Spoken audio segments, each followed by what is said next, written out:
सगळ्यांना सस्नेह जय महाराष्ट्र। गेली 3 दिवस महाराष्ट्रामध्ये विशेषतः सोलापूर जिल्ह्याची संपर्क प्रमुख म्हणून असणारी जबाबदारी, याच्या आधीच्या बैठका आपण फक्त सगळ्यांच्या मुलाखती आणि त्या संदर्भात असणारी एकूण पक्षाची काय स्थिती आहे यावर आपण त्या मुलाखती आधारित घेत होतो।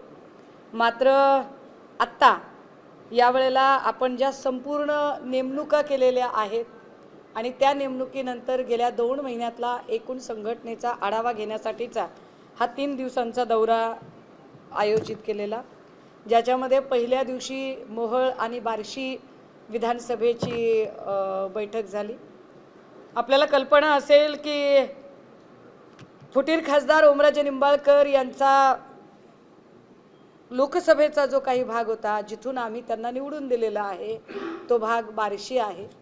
आणि बार्शीतनं जे मताधिक्य दिलेलं आहे, कारण बार्शीतूनच पक्षाचा एक आमदारही निवडून आलेला आहे आणि या ठिकाणी प्रवीण काकडे यांची जिल्हा प्रमुख म्हणून नियुक्ती झालेली आहे। प्रवीण काकडेंनी त्या बैठकीमध्ये ओमराजे निंबाळकर यांच्या निषेधाचा ठराव मांडलेला आहे आणि येणाऱ्या काळात ओमराजे निंबाळकर असतील किंवा जो कोणी संघटनेच्या आड येईल त्याला तितक्याच ताकदीने विरोध करण्याची भूमिका बार्शी आणि मोहोळमधून घेतली जाईल। त्या संदर्भात पदाधिकाऱ्यांना सूचना दिलेल्या आहेत। पदाधिकाऱ्यांच्या नियुक्त्यांचा अगदी खुल्या पद्धतीने बैठकीमध्ये चर्चा करून काही नावं काढलेली आहेत, ज्याची नावं यथावकाश सामनामधनं 1-2 दिवसामध्ये प्रकाशित होतील। काल सोलापूर मध्य आणि उत्तरची प्रतापभाऊ चव्हाण जिल्हा प्रमुख आणि महानगर प्रमुख धाराशिवकर यांच्या उपस्थितीतली कालची बैठक, इथल्याही बऱ्यापैकी शिवविधी सेना, शिक्षक सेना, डॉक्टर सेल, विद्यार्थी कक्ष या सगळ्या विंग्सची बैजवार चर्चा झालेली आहे आणि त्याच्याही नियुक्त्या सामनामधनं येतील। संध्याकाळी सोलापूर दक्षिणमधलं संपर्क कार्यालयाचं उद्घाटन आणि त्यानंतर अक्कलकोटमधली बैठक संपन्न झालेली आहे आणि आज पुन्हा माढा, करमाळा, कुर्डुवाडी, सांगली आणि पंढरपूर, सांगोला या भागातल्या बैठका होत आहेत। हे सगळं करत असताना मला याची कल्पना आहे की सोलापूरमध्ये एकेकाळी जी शिवसेनेचं एक प्रचंड मोठी ताकद होती आणि काय पद्धतीने त्याला म्हणजे काय म्हणता येईल, कुंपणानं शेत खाल्लं म्हटल्यासारखं काही लोकांनी आतनं जी कीड लावायला सुरुवात केली, ती सगळी कीड आणि त्याच्यावर आता कीटकनाशक फवारणी ही पुन्हा व्यवस्थित सुरू आहे। मला विश्वास आहे की नवनियुक्त जिल्हा प्रमुख ही जी सगळी मंडळी आहेत, काल विशेषतः पूर्ण सोलापूरचं सहसंपर्क प्रमुख पद जे आहे, म्हणजे मी आणि इथले जिल्हा प्रमुख या सगळ्यांमध्ये एक दुवा असावा म्हणून दत्ता माने यांची सर्वानुमते सहसंपर्क प्रमुखपदी निवड झालेली आहे। सोलापूरमधल्या अनेक विषयांवर येणाऱ्या काळात जे उपक्रम केले जाणार आहेत त्यातलं महत्त्वाचं की रामरक्षा आंदोलन, की ज्या लोकांनी म्हणजे जी भाजपा ना खाऊंगा ना खाने दूंगा म्हणत होती, त्या भाजपाने सर्वसामान्य लोकांना तर लुटलं, परंतु देवालाही लुटायला ही माणसं कमी पडत नाही आहेत। ज्या पद्धतीने राम मंदिरातल्या दानपेटीची चोरी झाली आणि या दानपेटीच्या चोरीवर एकही जण तोंड उचकटत नाही, ज्यांना जात आणि धर्मामध्ये भांडणं लावणं फार सोपं वाटतं आणि त्यासाठी हिरिरीने ते पुढे येतात, कधी लव जिहादचा मुद्दा घेऊन येतात, कधी ओबीसी विरुद्ध मराठ्याचा मुद्दा घेऊन येतात, कधी आरक्षण उपवर्गीकरण समर्थनार्थ आणि आरक्षण उपवर्गीकरण विरोधात असे मुद्दे ते घेऊन येतात। मात्र राम मंदिर, ज्या राम मंदिराच्या प्रश्नावर या लोकांनी भावनिक करून सत्ता काबीज केली, त्या राम मंदिरातल्या दानपेटीच्या चोरीबद्दल हे लोक बोलत नाहीत। ते रामरक्षा आंदोलन येणाऱ्या काळामध्ये पक्ष मोठ्या प्रमाणात सोलापूरमध्ये राबवेल आणि सगळ्या विधानसभा निहाय हे रामरक्षा आंदोलन सगळीकडे होईल। त्या संदर्भातली जवळपास सगळी मांडणी काल झालेली आहे। यथावकाश त्याच्या तारखा आपल्यासमोर जाहीर केल्या जातील। या जिल्ह्याची संपर्क प्रमुख या नात्यानं एका महत्त्वाच्या मुद्द्याकडे मी आपल्या सगळ्यांचं लक्ष वेधलं पाहिजे। काही दिवसांपूर्वी शिवसेना उद्धव बाळासाहेब ठाकरे पक्षाचे नेते सन्मान्य संजय राऊतजी यांनी काही भूमिका मांडली। खरं तर या भूमिकेमध्ये पालकमंत्री जयकुमार गोरे यांचं तसं काही मध्ये बोलायचं काही कारण नव्हतं, पण तरीही जयकुमार गोरेंनी कारण नसताना काही विधानं केली जी अत्यंत अप्रस्तुत होती, अव्यवहार्य होती आणि ती प्रासंगिक तर अजिबातच नव्हती। पण कदाचित आता सगळ्या भाजपमध्ये एक ट्रेंड आहे, नॉयझी गँगमध्ये भरती होण्यासाठी सगळे डेस्परेटली प्रयत्न करत आहेत। जो जितका वाह्यात बोलेल कदाचित फडणवीस त्याला तितक्या लवकर जवळ करतील असा एक ट्रेंड आमदारांमध्ये चालू आहे। त्यामुळे प्रत्येकजण वाह्यात बोलण्याची स्पर्धा करत आहे। आमदारही वाह्यात बोलत आहेत, खासदारही वाह्यात बोलत आहेत, शब्दांचं चयन वाह्यातपणे करत आहेत आणि मग हे जे चयन आहे जे अतिशय वाह्यात पद्धतीने चालतं, मग त्याच्यामध्ये गोरेंनी कारण नसताना बोलणं, त्यामुळे त्याला राऊत साहेबांनी जशास तसं उत्तर दिलं। आता राऊत साहेबांनी जेव्हा उत्तर दिलं त्यावेळेला भाजपचे सगळे लोक म्हणाले हे काही बरोबर नाही राव, म्हणजे ही असभ्य भाषा आहे। पण आता आमची अडचण काय आहे माहिती आहे का, जैसा देश वैसा भेस, ज्याला जी भाषा कळते त्या भाषेत बोललं पाहिजे। म्हणजे समजा आता जर मला कानडी येत नाही आणि काही जर पत्रकार कानडी भाषेतले असतील, मी कानडी भाषेचा आदर करणाऱ्यांपैकी आहे, पण मला कळत नाही तर ते कदाचित माझ्याशी मराठी भाषेत बोलतील। एखाद्याला समजा इंग्रजीच कळते आणि त्याला अमुक कळत नाही तर मी कदाचित त्याच्याशी इंग्रजी भाषेत बोलेल, अजून कुठल्या भाषेत बोलेल। ज्याला जी भाषा कळते त्या भाषेत आपण त्याच्याशी बोललं पाहिजे। त्यामुळे पालकमंत्री जयकुमार गोरे यांना जी भाषा कळते त्या भाषेमध्ये बोलायचा प्रयत्न केला। आता मग पुन्हा काही जण म्हणतील ताई तुम्ही भाषेचं समर्थन करताय का? नाही नाही, मी समर्थनाच्या वगैरे भानगडीत पडत नाही। त्यांना कोणती भाषा कळते, कारण त्यांच्या तोंडी तीच भाषा असते आणि म्हणून मी आपल्याला जरा ती भाषा काय आहे ती सांगितली पाहिजे। एक व्हिडिओ आपल्या सगळ्यांच्यासाठी खास मी ठरवून आणलाय।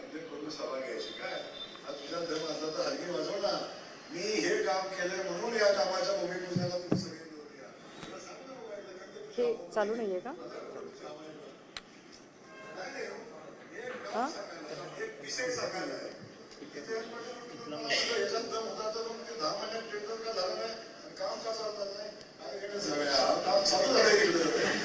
ही भाषा आहे जयकुमार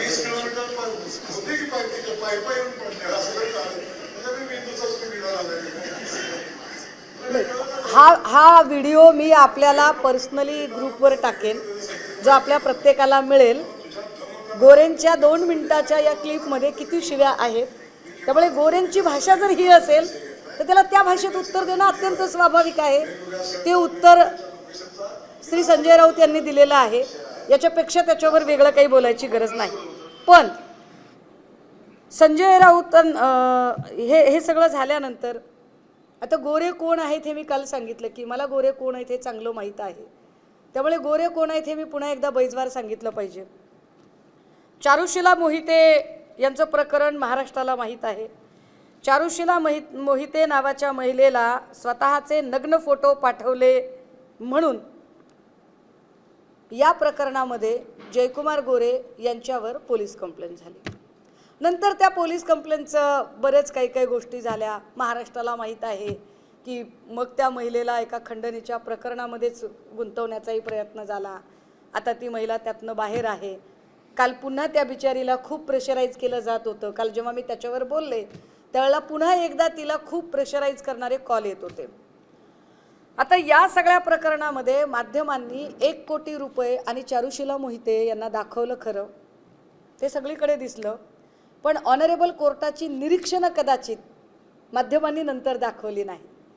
जे महत्त्वाचं निरीक्षण आहे की या कुठल्याही फ्रेममध्ये ती बाई पैशाला हात लावते, पैसे घेते किंवा पैसे मागताना दिसते असं कुठेही चित्र दिसत नाही। हा पहिलं निरीक्षण कोर्टाने नोंदवलेलं आहे। एक दुसरं निरीक्षण कोर्टाने नोंदवलेलं आहे, त्यात कोर्टाने असं म्हटलंय की सगळं खरं, पण मुळात हे 1 कोटी रुपये गोरेंकडे आले कुठून? हे कोणाचे 1 कोटी रुपये आहेत जे अजून कोर्टातही जमा झाले नाहीत? जयकुमार गोरे याच्यावरती उत्तर देतील का की 1 कोटी रुपये नेमके तुमच्याकडे आले कसे, कुणाचे पैसे आहेत? कुठून आलेले पैसे आहेत, या पैशाचं उत्तर त्यांनी दिलं पाहिजे. बरं, हे सगळं करताना याच सगळ्या प्रकरणामध्ये आत्ता अजून एक प्रकरण त्यांच्यावर होतं.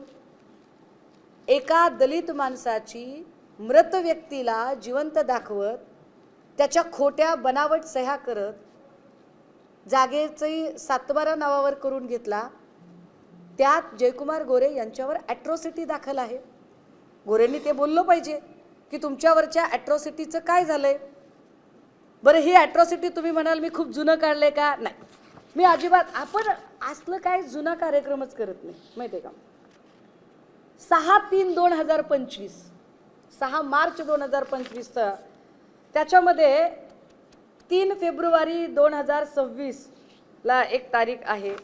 आणि विशेष म्हणजे या सगळ्या प्रकरणामध्ये 8/5/2026 ला नॉन बेलेबल वॉरंट जाहीर झालं जयकुमार गोरेसाठी. 8 मे 2026. आत्ता जून महिन्यात 8 तारखेला काय गोरे, अहो काय पालकमंत्री आहे का, कोण आहे तुम्ही? तुमच्या नावानं समन्स निघायला लागले. हे समन्स रद्द होण्यासाठी त्यांनी प्रयत्न केले, त्याच्यासाठी त्यांचा अर्ज वगैरे झाला, त्यांची बेल ॲप्लिकेशन फेटाळली गेली. ह्या सगळ्यांवर गोरे कधी बोलणार आहेत का? म्हणजे तुम्ही बघा, एखाद्या माणसाला एखाद्याने फसवलेलं असू शकतं. आपण असं गृहीत धरू की चारुशीला मोहितेने जयकुमार गोरेंना फसवलं किंवा अडकवलं. मृत व्यक्तीने कसं काय फसवलं असेल बरं?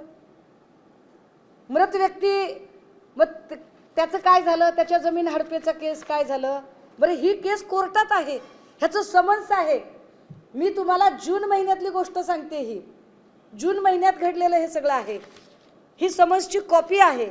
याच्यामध्ये स्पष्टपणे सांगितलेलं आहे, आरोपी क्रमांक 1, 3, 4 हजर, त्यांचे वकील हजर, मूळ फिर्यादी 260, आरोपी क्रमांक 2 तर्फे गैरहजेरीचा माफी अर्ज, त्यावर सरकारी वकिलांनी कोणतीही हरकत न घेतल्याने सदर अर्ज मंजूर करण्यात आला. सरकारी वकिलाने त्याच्यात हरकत घेतली नाही.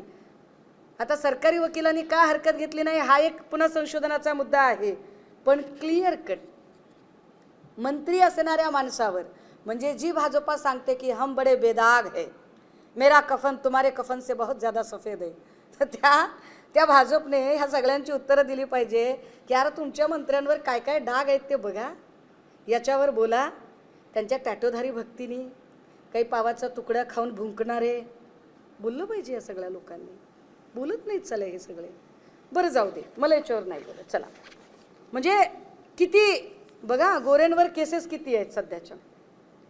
मी तुम्हाला जर त्या केसेस जर सांगितल्या ना, काय माणसाला मंत्री केलंय भाजपने. भाजपची काय मजबुरी असेल की भाजपमधली जी जुनी माणसं आहेत त्यांना भाजपने संधी दिली नाही.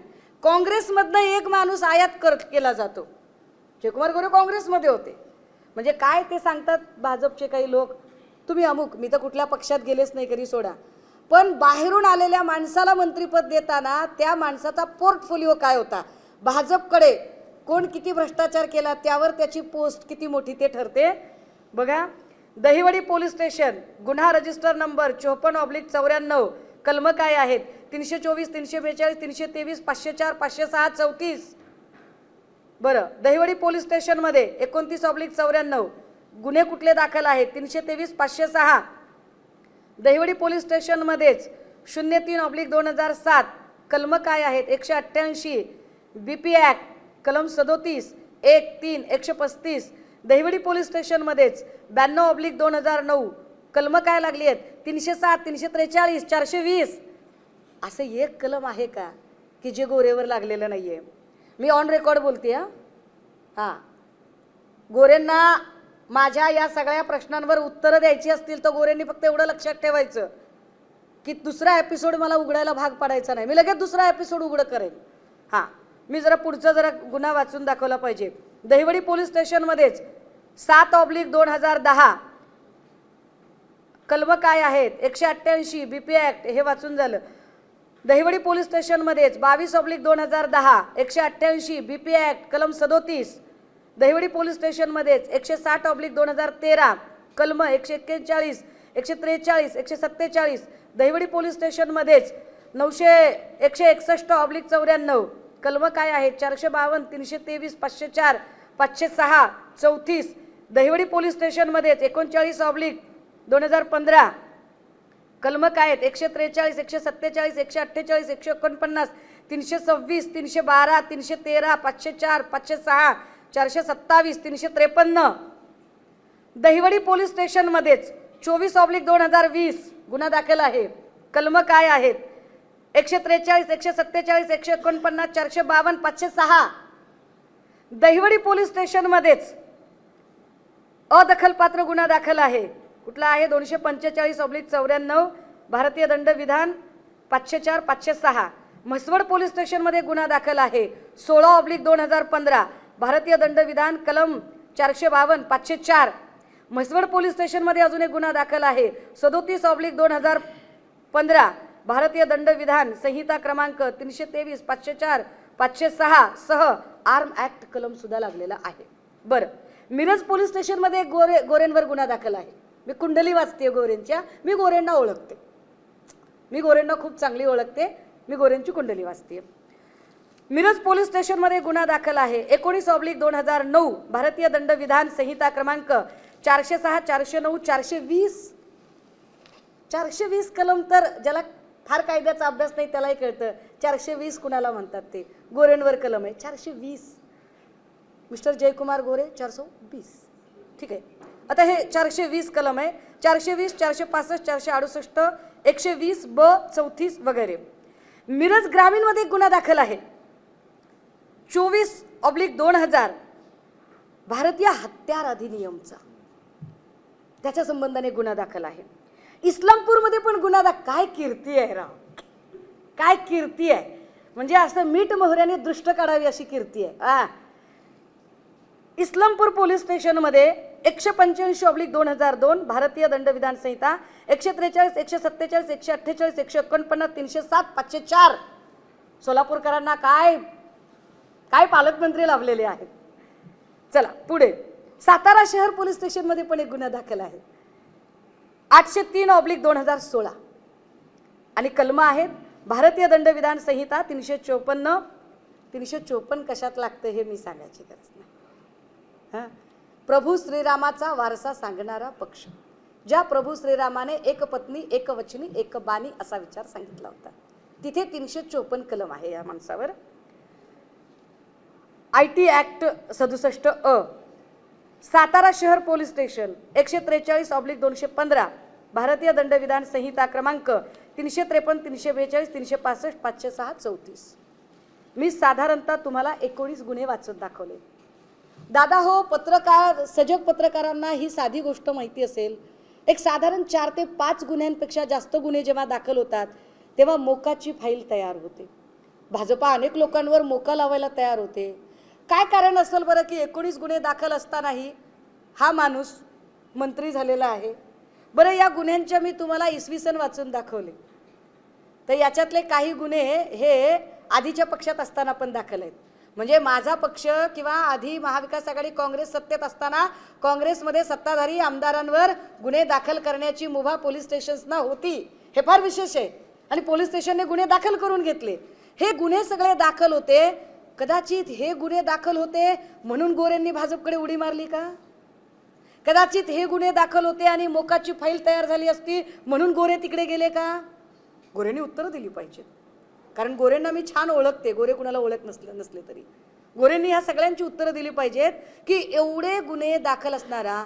आणि आता मला फडणवीसांनाही मी विचारलं पाहिजे की अशी काय मजबुरी आहे तुमची की ज्यांनी भाजपच्या सत्तेचं वारूळ बांधलं ते भाजपचे जुने जाणते सगळे जुने लोक सोडून तुम्हाला पक्ष बदललेला आणि साधारणतः एवढे गंभीर गुन्हे अंगावर असणारा हा माणूस तुम्हाला मंत्री म्हणून घ्यावा लागला.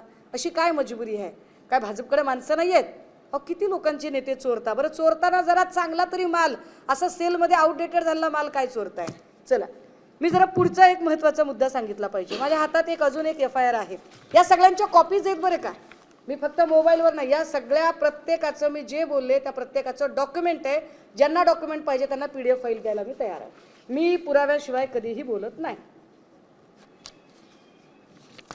कोरोना काळ आला, आणि कोरोना काळमध्ये काहीही संबंध नसताना भाजपने एक आवई उठवली की पेडणेकर ताई आणि सगळ्यांना परेशान करायचा प्रयत्न केला. त्यांच्याकडे मार्केटिंगची फार मोठी यंत्रणा आहे. परंतु भाजपाला जरा ह्याचा आरसा दाखवणं गरजेचं आहे की जयकुमार गोरे यांचं जे छत्रपती शिवाजी एज्युकेशनल इन्स्टिट्यूट आहे, त्याचं मायनीमध्ये एक मेडिकल कॉलेज आहे. या मायनीतल्या मेडिकल कॉलेजला एक काय म्हणता येईल त्याला कोविड सेंटर दिलेलं होतं.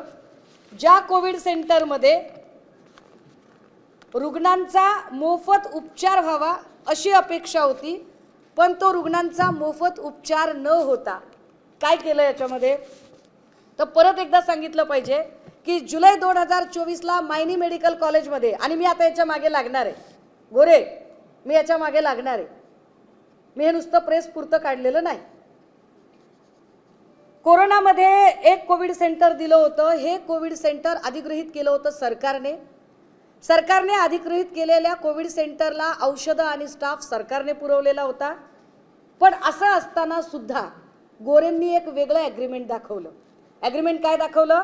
महात्मा फुले जन आरोग्य योजनेचे MCO म्हणजे मेडिकल चीफ ऑफिसर श्री कुंभार यांच्यासोबत आम्ही ॲग्रीमेंट केलेलं आहे स्वतंत्रपणे. सरकारकडे एक वेगळा अकाउंट नंबर असताना पत्नीशी संबंधित असणारा अकाउंट नंबर कोविडची बिलं उचलायला गोरेंनी दिला. मी हे सप्रमाण कागदोपत्री केव्हाही दाखवायला तयार आहे. बरं, हे सगळं झालं आणि मग हे सगळं बनावट प्रकरण. गोरे एवढ्यावर थांबले नाही. गोरे म्हणजे एकदम ते लट्टू मुत्यानंचा रिलय ना त्या पद्धतीने काय केलं बघा. 1 जानेवारी 2025ला कोविड सेंटरला एक माणूस मेला. मायनीच्या कोविड सेंटरला 1 जानेवारीला एक माणूस मेला. पण गोरे म्हटल्यावर काय लट्टू मुत्यानं स्वामी 2026ला जो माणूस 1 जानेवारी 2025ला मेला होता, 10 फेब्रुवारी 2025ला 1 महिन्यानंतर तो माणूस बिल उचलायला जिवंत झाला. त्याच्या नावाने बिल उचललं गेलं. आणि असं बिल हे एक बिल मी दाखवते, अशी साधारणतः 223 बिलं उचलली गेली. ही 223 बिलं जेव्हा उचलली तेव्हा देशमुख नावाच्या एका माणसाने माहिती अधिकारखाली सगळी माहिती मागवली आणि संबंधित व्यक्तीवर गुन्हा दाखल झाला पाहिजे असं म्हटलं. आरोपी क्रमांक 1 जयकुमार गोरे, गुन्हा दाखल झाला पाहिजे. पोलीस स्टेशनने गुन्हा दाखलच करून घेतला नाही. आता त्याने का गुन्हा दाखल करून घेतला नाही तोही सस्पेन्स सांगते. त्याने गुन्हाच दाखल करून घेतला नाही म्हणून ऑनरेबल हायकोर्टकडे ते गेले. 156 खाली सेक्शन कोर्टला गेले असते, पण ते हायकोर्टकडे गेले आणि हायकोर्टकडून 206 प्रमाणे त्यांनी एक ऑर्डर काढली. ती ऑर्डर ती यायची होती की बाबा हा गुन्हा दाखल झाला पाहिजे. त्याच्या आधीच गुन्हा दाखल झाला आणि गुन्हा दाखल होताना जुजबी काही लोकांची नावं घेतली गेली. पण विशेष या सगळ्या चौकशीत एक गोष्ट कळली की जानेवारी 2025ला जो माणूस एक माणूस दगावलेला दाखवलेला आहे त्या काळामध्ये आणि जो 1 महिन्याने माणूस जिवंत झालेला आहे आणि जी बिलं जो करार दाखवलेला आहे MCO मेडिकल चीफ ऑफिसर कुंभार यांच्यासोबतचा, कुंभार या व्यक्तीला शोधून आणण्यात आलं आणि त्यांची साक्ष नोंदवली. तेव्हा त्यांनी सांगितलं मी MCOच नव्हतो आणि मी अशा प्रकारचा कुठला करारच केलेला नाही, माझ्या सह्याच बनावट आहे. आता गोरेंना वाचवण्यासाठी अजून एक प्रयत्न झाला आणि सांगितलं गेलं की नाही याच्यात गोरेंचा संबंध नाहीये, कोर्टातून ऑर्डर यावी याच्या आधीच तात्काळ पोलीस स्टेशनच्या लेवलला पटापट गोष्टी घडल्या आणि जुजबी लोकांची नावं घेऊन एक FIR दाखल झाली. विशेष याच्यामध्ये चार्जशीट सुद्धा दाखल झाली आणि चार्जशीटमधनं गोरेंचं नाव वगळलं गेलं. पण गोरेंचं नाव वगळणारा पोलीस ऑफिसर जो होता तो कोण होता, तर तो हा होता घनश्याम सोनवणे. हा आहे वडूज पोलीस स्टेशनचा PSI. हा कोण आहे घनश्याम सोनवणे वडूज पोलीस स्टेशनचा? तर बघा, ज्याने जयकुमार गोरेंचं नाव वगळलंय त्याने गुरुपौर्णिमेला ही पोस्ट केली आहे आणि याच्यात लिहिलंय आभाळ लागत माया तुझी आम्हावरी राहते. PSI वर आभाळ लागत माया तुझी. काय कसली माया करायची असेल बरं? सब मोह माया है. ही कोणती माया होती की घनश्याम सोनवणेला ही पोस्ट करावी लागली. आता PSI घनश्याम सोनवणे, माझी इच्छा नसताना तुम्ही रडारवर आलाय आणि मला याच्यावर उत्खनन करावं लागेल. याच्यातनं तुम्हाला कळलं असेल की का कोविडच्या प्रकरणामध्ये तक्रार झाली नाही किंवा का हायकोर्टमध्ये प्रकरण चालू असतानाच या सगळ्यांमध्ये जी चार्जशीट दाखल झाली त्या चार्जशीटमधनं गोरेंचं नाव वगळलं गेलं. पण नाव वगळलं म्हणजे गोरे सुटले असं नाही. अजून वरच्या कोर्टात अपील झालेली आहे, अजून प्रकरण चालू आहे आणि मी हे सगळं ऑन रेकॉर्ड ऑन पेपर बोलत आहे. आता हे एवढं सगळं चालू असताना गोरेंचा व्यवसाय काय? गोरेंकडे असं काय आहे बरं की एवढ्या कोट्यावधीच्या गाड्या आहेत, सगळं आहे. मग अशी प्रताप भाऊ सांगत होते खरं तर आम्हाला सेंटर पॉईंटला का थांबावं लागावं, रेस्ट हाऊस मिळणे हा आमचाही अधिकार आहे, विश्रामगृह मिळालं पाहिजे आम्हाला. पण आम्हाला सोलापूर विश्रामगृहामधून असं कळलं की सोलापूर विश्रामगृहातले जे 2 सूट आहेत ते फक्त आणि फक्त पालकमंत्र्यांच्यासाठीच आहे. पालकमंत्र्यांनी त्याचं इंटेरियर डिझाईन वगैरे सगळं करून घेतलंय. एकीकडे मोदी काटकसरीने वागा वगैरे सांगतायत, परंतु गोरे साहेबांनी मात्र चांगले 10 कोटी रुपये खर्च करून 2 सूट अतिशय सुंदर पद्धतीने करून घेतलेत. मी पत्रकारांना वेगळं सांगायची गरज नाही, तुम्ही सोलापूरचेच पत्रकार आहात त्यामुळे तुम्हाला ते सूट चांगले माहीत असतील. आता त्या सूटचा वापर कोणत्या कोणत्या कारणासाठी काय काय केला जातो तो गोरे साहेबांना माहिती, त्याच्यावर आम्ही काही फार बोलणार नाही. पण नेमकी गोरेंची प्रॉपर्टी वारली कशी यावरही माहिती अधिकार टाकला होता. मी कालच म्हटलं की मी अजिबात उत्खननात जात नाही, पण मग तुम्ही असं हे करायचं नाही. तर मग मला असं कळलं की 2019चा एक ITR त्यांनी इलेक्शनच्या निमित्ताने दिलेला होता आणि त्या ITR मध्ये त्यांनी असं लिहिलं की त्यांच्या पत्नी सोनिया गोरे या कमावत्या आहेत आणि त्यांना किती मिळते तर त्यांना वार्षिक साधारणतः 56 लाखाचं पॅकेज मिळतं. सुहास पाटील ठुम नावाचे हे कोणी ठेकेदार आहेत. कोण सुहास पाटील, कोणत्या काय कामाचा कसला वर्क पोर्टफोलिओ आहे, कोणत्या कामासाठी वार्षिक 56 लाखाचं पॅकेज मिळत होतं, ह्याचे कुठलाही वृत्तांत काहीही उपलब्ध नाही. माझी अपेक्षा आहे की गोरे या सगळ्या प्रश्नांची उत्तरं देतील, कारण गोरे साहेबांना चुनुकदार कामगिरी करण्याची लहर आली होती. ती चुनुकदार कामगिरी करण्यासाठी मी कसा फडणवीसांच्या गळ्यातला ताईत आहे हे दाखवण्यासाठी जयकुमार गोरेंनी त्यांच्या पद्धतीने गरज नसताना एका वादात उडी घ्यायचा प्रयत्न केला. तर आता इतकी उडी घेतलेलीच आहे और अगर इतना शहादत देने का शौक है ही आपको, तर आता या सगळ्या प्रश्नांची उत्तरं मी पुढच्या दौऱ्यात सोलापूरला येईपर्यंत जयकुमार गोरे देतील अशी मला अपेक्षा आहे. आणि हो, मी तरीही या सगळ्यांमध्ये तुम्ही जे वेगवेगळ्या टोल नाक्यांवर जे कलेक्शन करायचात त्याच्यावर मी काहीही बोललेली नाही. ते मी जरा सोडून देते, चहा पाण्याला लागतं मी सोडून देते, मी त्याच्यावर काही फार बोलत नाही. पण हे सगळे जे 19 गुन्हे असताना भाजपने जुने सगळे निष्ठावंत बाजूला सारून एका परक्या जिल्ह्यातला माणूस इथे आणण्यामागे नेमकं काय कारण होतं हे सांगितलं पाहिजे. आणि तुम्ही नाही सांगितलं तर महात्मा फुले जन आरोग्य योजनेचं फक्त सोलापूर किंवा साताऱ्यात नाही तर उभ्या महाराष्ट्रात काय झालं याचा रिपोर्ट मी तुम्हाला देईन. बोला.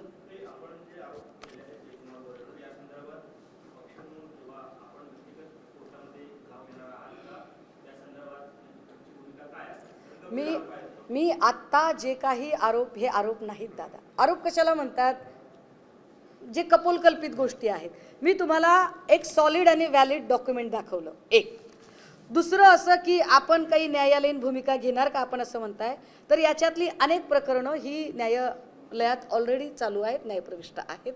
यातल्या कित्येक प्रकरणांमध्ये म्हणजे मी तुम्हाला हेही दाखवलं की कशा पद्धतीने त्यांना अगदी मागच्या महिन्यात समन्स निघाले.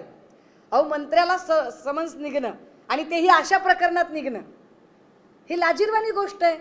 चळवळीतल्या केसेसमध्ये समन्स निघाला मी समजू शकते, परंतु अशा एवढ्या गंभीर गुन्ह्यांमध्ये जर एका भाजपच्या मंत्र्याला समन्स निघत असेल तर हा मंत्री पालकमंत्री पदावर राहण्याच्या योग्यतेचा आहे का? याच्या पालकमंत्री पदाचा राजीनामा का होऊ नये? का याचं पालकमंत्री पद घेतलं जाऊ नये?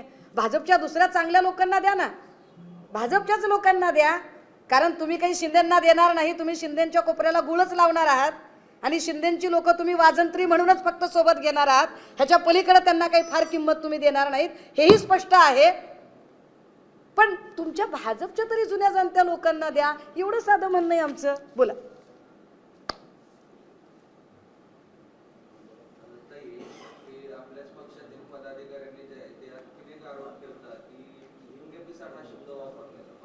मला वाटतंय तो म्हणजे त्यांनी कुणी शब्द वापरला मला काही माहित नाही. मी असले कुठलेही शब्द वापरत नाही. मी फक्त आणि फक्त असं नाही, काही हरकत नाही ना. अरे आयबीच्या माणसाने रेकॉर्ड केलं पाहिजे. आणि ऐका आयबीचे दादा, तुम्ही रेकॉर्ड नाही केलं तरी हे सगळं तुम्हाला फाईलमध्ये मिळेल ना. काय खरंच पालकमंत्र्यांना कळत नाही बघा एवढी साधी गोष्ट.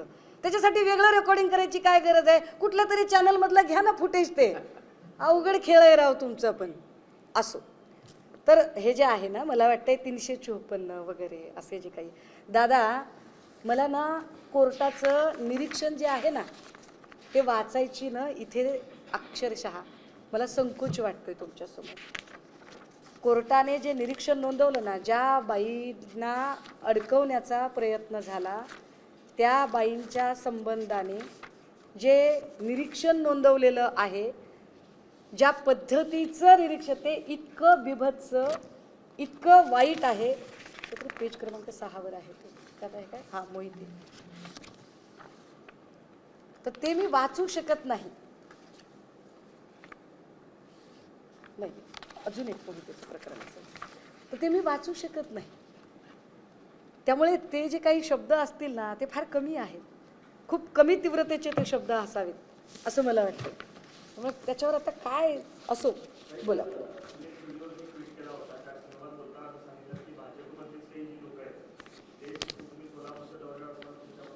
हो, आता बघा ना, काल मी तुमच्याशी बोलत होते. मी काल म्हटलं की मी उद्या बोलते दादा तुम्हाला. मी का म्हटलं? कारण मला एकाने सांगितलं होतं की ताई मी तुम्हाला संध्याकाळी सगळी डॉक्युमेंट देतो. मी तर अख्खा दिवस बिझी होते. किती डॉक्युमेंट आलेत माझ्याकडे बघा, कुठून कुठून आलेत ते. असतात. आता त्यांनाही वाईट दोष देऊ नये.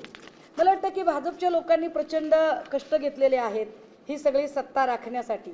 आणि जर त्यांना जर त्रास होत असेल तर मग ते फार वाईट आहे. हे कोर्टाचं दादा, कोर्टाचा पेपर आहे बरं का. हा कुठलं कोर्ट आहे बघा. हे anticipatory bail application number 2220 of 216 Jaykumar Bhagwanrao Gore versus state of Maharashtra. Honourable कोर्टाचं निरीक्षण. मी म्हणजे मला खरंच ह्याच्यात संकोच होतोय की हे किती वाईट निरीक्षण आहे. याच्यातला मुद्दा क्रमांक 9 आहे. I have perused the obscene image which were sent to the cell phone of the complainant as per the submissions of learned APP. The images were received by the complainant and it appears that the images were sent from the cell phones mentioned herein. The image do not show the actual act of sexual intercourse but are of erected penis with hand. मला वाचायला लाज वाटते पुढे. हे कोर्टाचं observation आहे. सोलापूरचे पालकमंत्री जयकुमार गोरे यांच्याबद्दल ऑनरेबल कोर्टाने हे लिहिले, तरी सुद्धा फडणवीस साहेबांना गोरेंनाच मंत्री ठेवायचंय. अरे का पक्षाची पत घालवायला लागलात? जो पक्ष एकेकाळी अडवाणी वाजपेयींच्या विचारांनी भारावलेला, सुषमा स्वराज सारखी माणसं ज्या पक्षामध्ये होती, जो तत्वनिष्ठ पक्ष होता, तो पक्ष अशा भ्रष्ट लोकांनी का भरून टाकलाय? आणि म्हणून मी वारंवार म्हणते की वारूळ मुंग्या बांधतात, पण वारूळ पूर्ण झाल्यावर त्यात राहण्याचं भाग्य मुंग्यांना लाभत नाही. मग त्यात राहायला विषारी नाग येतात. भाजपच्या सत्तेचं वारूळ हे RSS आणि भाजपच्या निष्ठावंत कार्यकर्त्यांनी बांधलं, पण वारूळ पूर्ण झाल्यावर त्यात राहण्याचं भाग्य RSS आणि भाजपच्या लोकांना नाही लाभलं. तर त्याच्यामध्ये काँग्रेस, राष्ट्रवादी आणि इतर वेगवेगळ्या पक्षातून जे बलात्कारी आणि भ्रष्टाचारी विषारी नाग आले ते कुंडली मारून बसले. हे वाईट आहे.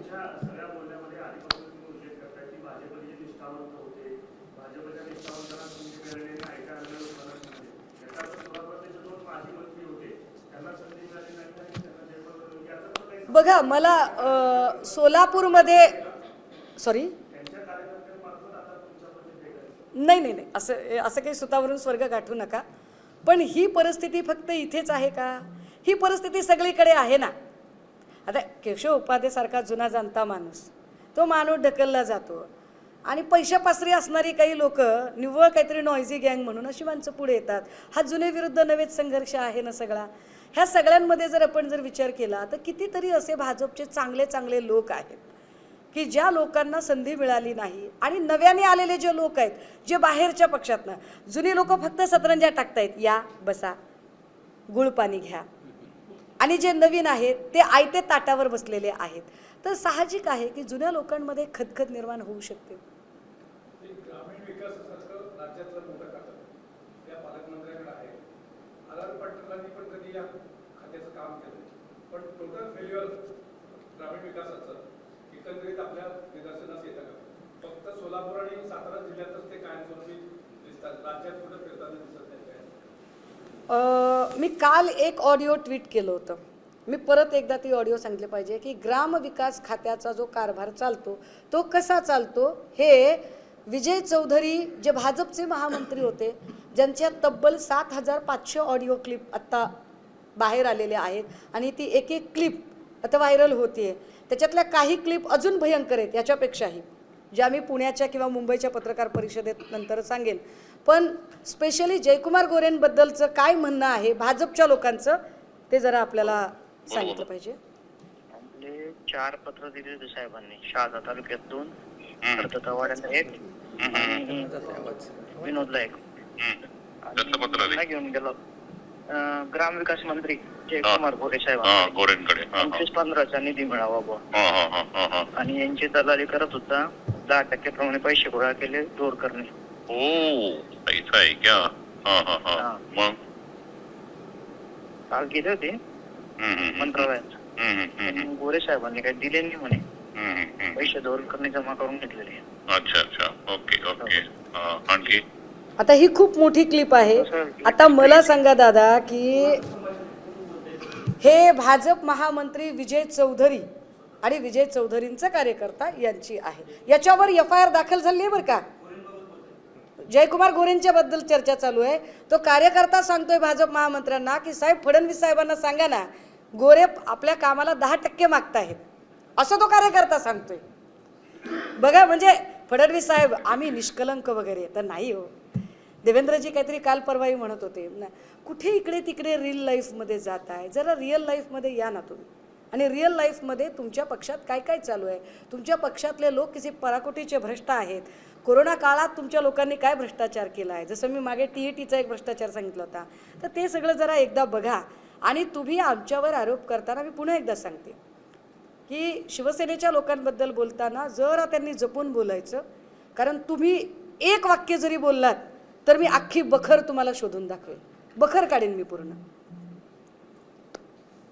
बोला. आणि सोलापूर विश्रामगृहाचा जे 2 सूट आहेत ते 2 सूट सतत का बंद असतात याचं सोलापूर जिल्हा अभियंत्यांनी सुद्धा उत्तर द्यायला पाहिजे. नियोजन मंडळामध्ये मी 1.5 कोटी खर्चून ऑफिस बांधलं आहे. 1.5 कोटी नियोजन मंडळ. ते प्रत्येक ठिकाणी आरामासाठी जागा असली पाहिजे ना. नियोजन मंडळाच्या तिथे 1.5 कोटीचं, इकडे 2 कोटीचं, थकतात लवकर ते. अजून काही विचारायचे? काही? थँक्यू.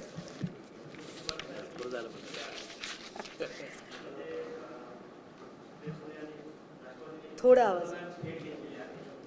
काय काय राष्ट्रवादीने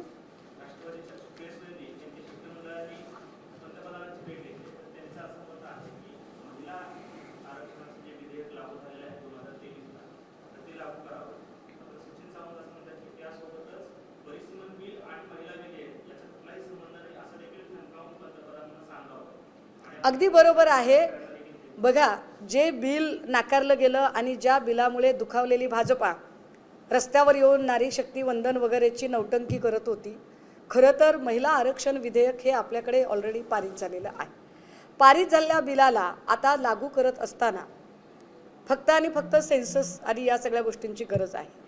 पण पारित झालेल्या बिलानंतर त्याला जोडून परिसीमन बिल आणणं आणि महिला आरक्षणाच्या आडून परिसीमन बिल पारित करून घेण्याचा डाव आखणं हा भाजपचा पाताळ यंत्रीपणा आहे. आणि या पाताळ यंत्रीपणाला उघड केलं पाहिजे निश्चितपणे. देशाचे पंतप्रधान म्हणून त्यांना कुणीही भेटायला जाऊ शकतं आणि त्यांनी ते भेटावं, त्याच्याबद्दल काहीच वाद नाही. मात्र परिसीमन बिल आणि महिला आरक्षण या दोन वेगळ्या गोष्टी आहेत. महिला आरक्षण विधेयक पारित झालेलं आहे.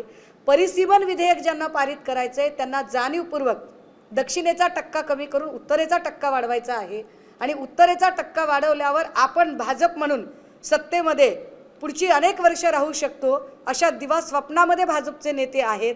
मात्र मला असं वाटतंय की जेनजीने यांना यांची जागा दाखवलेली आहे आणि या भारताच्या इतिहासात एकमात्र हे दुर्दैव आहे की पहिले असे पंतप्रधान आहेत की ज्यांच्याबद्दल आंदोलनामध्ये इतक्या वाईट पद्धतीने लोकांनी त्यांना उत्तरं दिली, पण याचा अर्थ लगेचच मोदींनी मैंने तुमको माफ किया, आप होते कौन हो माफ करने वाले.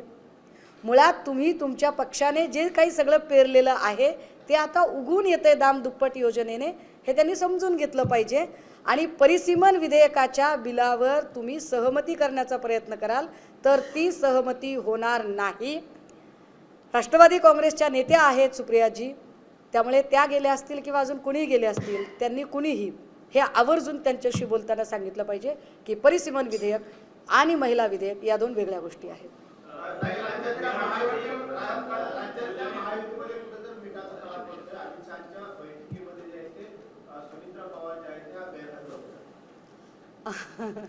नाही, खरं तर महायुतीमध्ये मिठाचा खडा पडतोय म्हणण्यापेक्षा भाजपमध्ये सुद्धा मिठाचा खडा पडलेला आहे.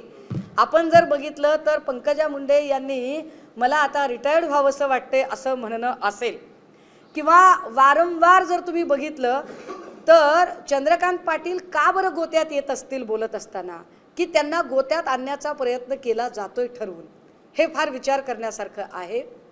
चंद्रशेखर बावनकुळे ज्यांना सातत्यानं असं वाटतंय की कधी एकदा फडणवीस केंद्रात जातील आणि कधी एकदा मुख्यमंत्री पदाची माळ माझ्या गळ्यात पडेल, यासाठी बावनकुळे अक्षरशः बाशिंग बांधून तयार आहेत.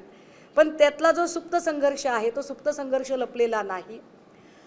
राष्ट्रवादी काँग्रेसचं असणारं अर्थ खातं हक्काचं आहे.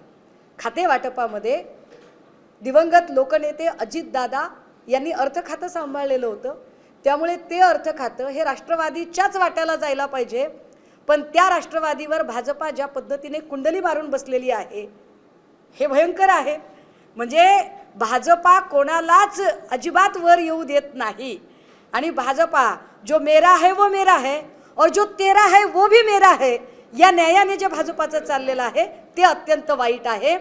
राहिला प्रश्न शिंदेंच्या लोकांचा, तर मी जसं म्हटलं की त्यांचा वापर फार तर वाजंत्रीकार म्हणून आहे. परिसीमन बिलासाठी काही खासदार गरजेचे आहेत, त्या हिशोबाने जे काही चाललेलं आहे त्यांचं असं काही फार मोठं से आहे, फार मोठं काही म्हणणं आहे, ते म्हणणं आपल्याला दिसत नाही.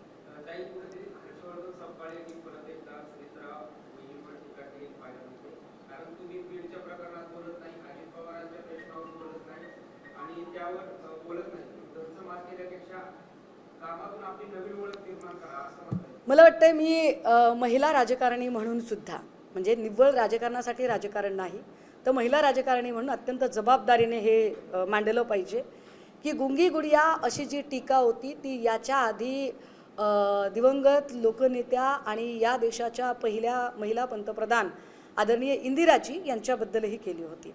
पण त्याला उत्तरं न देता इंदिराजींनी आपल्या कामातनं उत्तरं दिली आणि 71ला जेव्हा बांगलादेश वेगळा झाला पाकिस्तानमधनं किंवा आण्विक चाचणी ज्या ताकदीने त्यांनी केली किंवा ज्या पद्धतीने त्यांनी ठणकावून अमेरिका असेल किंवा पाकिस्तान असेल यांना आंतरराष्ट्रीय संबंधात जे अजूनही आमच्या पंतप्रधान मोदींना जमलेलं नाही एवढी मार्केटिंग करून मोदींपेक्षा 10 पट अधिक ताकदीने काम हे इंदिराजींनी केलं होतं. अगदी त्याच पद्धतीने निश्चितपणे सुनेत्रा वहिनी कामगिरी करू शकतील का याच्यासाठी थोडा काळ आपण वाट बघूया. घाईघाईने जजमेंटल होण्याची गरज नाही. पण त्याला जोडूनच अजून एक गोष्ट की बीडच्या संबंधाने मात्र, कारण मी स्वतः बीडची लेकमाता आहे त्यामुळे मला बीडची परिस्थिती बऱ्यापैकी चांगली माहीत आहे. त्यामुळे बीडच्या संदर्भाने निर्णय घेताना खूप कठोर पद्धतीने निर्णय घ्यावे लागतील. राज्याच्या, आता महिला म्हणून नाही, आता राज्याच्या उपमुख्यमंत्री म्हणून आदरणीय सुनेत्रा वहिनींना आमची विनंती असेल की कृपया किमान बीडबद्दलचे निर्णय घेताना तरी तटकरेंना थोडं बाजूला ठेवा, कारण तटकरे हे कटकरेच्या भूमिकेत जास्त जात आहेत का याचा विचार सुनेत्रा वहिनींनी केला पाहिजे.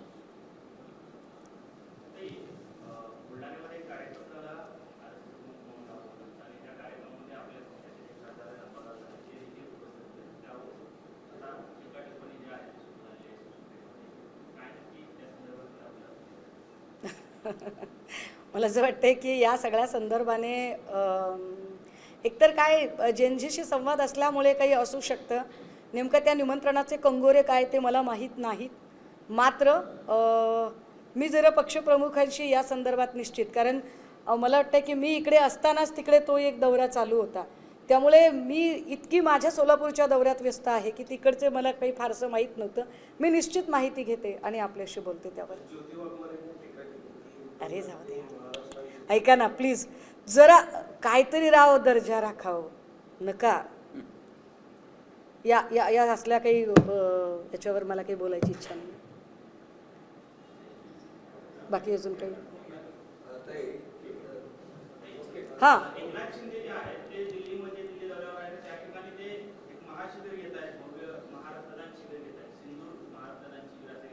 येणाऱ्या काळात ते कदाचित तुम्हाला सांगते ऑस्ट्रेलिया किंवा टोरंटो, कॅनडा, कॅलिफोर्निया याही भागामध्ये शिबिरं घेतील. त्यांना शुभेच्छा आहेत माझ्या.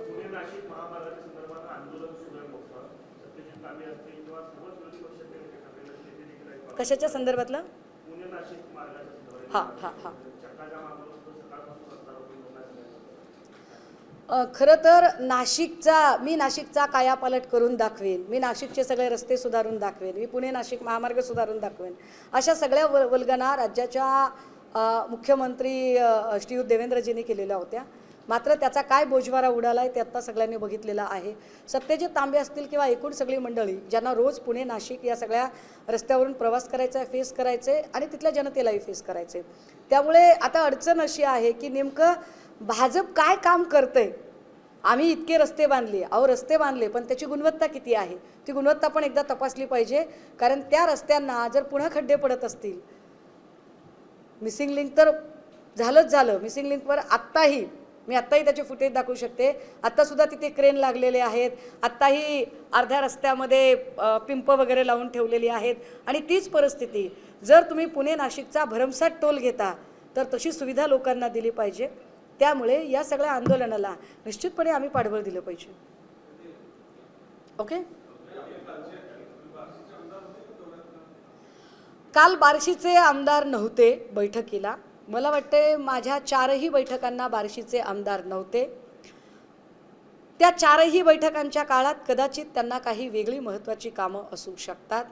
पण हे मी पुन्हा एकदा सांगितलं पाहिजे की शिवसेना हा जो पक्ष जो हिंदू हृदय सम्राट बाळासाहेबांनी उभा केला होता, या पक्षाच्या रचनेमध्ये सगळ्यात मोठा मान कुणाचा तर तो शिवसैनिकाचा. पक्ष कोणता मोठा तर जो संघटनात्मक पक्ष आहे तोच. मला वाटतं याच मुद्द्यावर सन्माननीय कपिल सिब्बल साहेबांनी ऑनरेबल सुप्रीम कोर्टमध्ये युक्तिवाद केला. त्यामुळे विधिमंडळातल्या पक्षापेक्षा संघटनात्मक पक्ष मोठा असतो. त्यामुळे आमदारांपेक्षा सुद्धा जिल्हा प्रमुख हा मोठा असतो. जिल्हा प्रमुख त्या बैठकीला होते. त्यांना काय संदेश द्यायचा आहे तो त्यांचं ते देतील. मला काय संदेश द्यायचा आहे तो मी दिलाय. ठीक आहे. येणाऱ्या काळात माझ्या बार्शी आणि मोहोळच्या जिल्हा प्रमुखाकडून जर काही चूक झाली आणि ती चूक मला जरा जरी जाणवली तर मात्र त्यांना काय संदेश द्यायचा आहे तोही मी देईन.